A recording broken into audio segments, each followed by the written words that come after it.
It's your boy Suri. I just want to take the time now, so like when I have this stuff, I can enjoy it. So I think like when I do get into cars, I would have I'd be a hobby rider, bro, because of the fact that if like it's really just in general with me, everything's in general, because of the fact that it just is, because I don't do drugs and I'm not doing the hood stuff and all that. So it would just be about the car, because I know that the second the conversation veers off in any way away from the car, it's gonna keep me from making cars and appreciating cars and loving cars.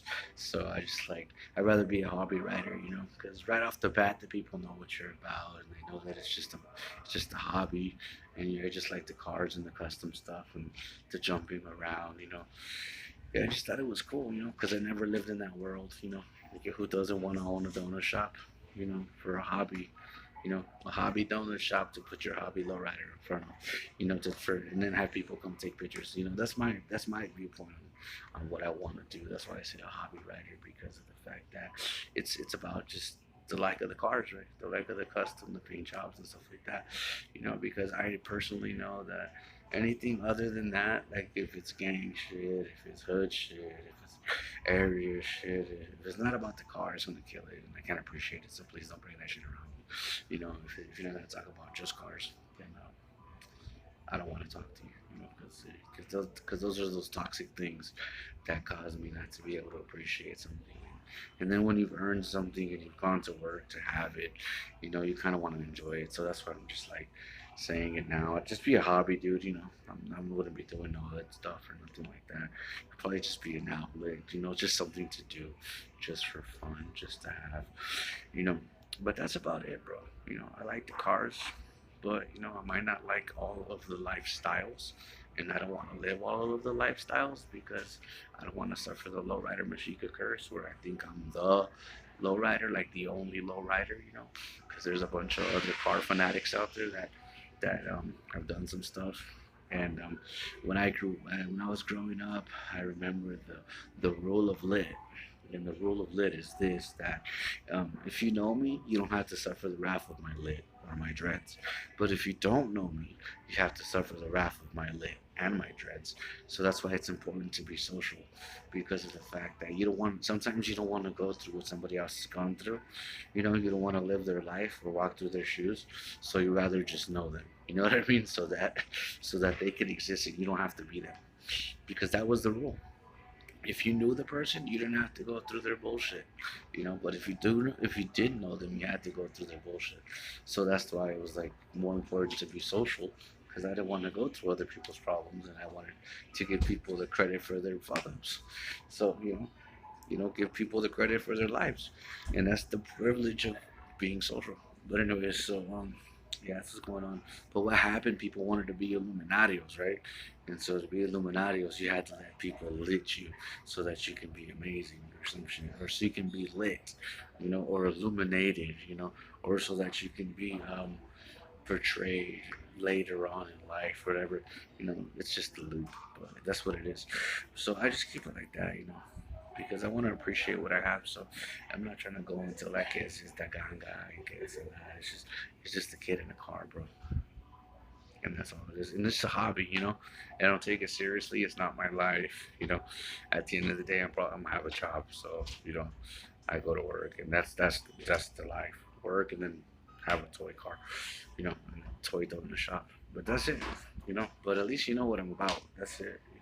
And I like the music too, and like I was thinking about that. I respect older dudes, but you have to remember, bro, like you don't own Hispanic land. You don't own like every Hispanic kid in the world. Like, not everybody belongs to you, and you can't control other people's lives, bro. That's all I gotta say about that to other people. I sit back, I give people their credit if they want to be the gran chingon. Well, that's cool. I don't want to be that. That's not socially accepted. But it is what it is. But that's just the thing lately is like older dudes want to say that they're like the owners of Hispanic land. You can't do Hispanic shows. You can. I don't really give a fuck, bro.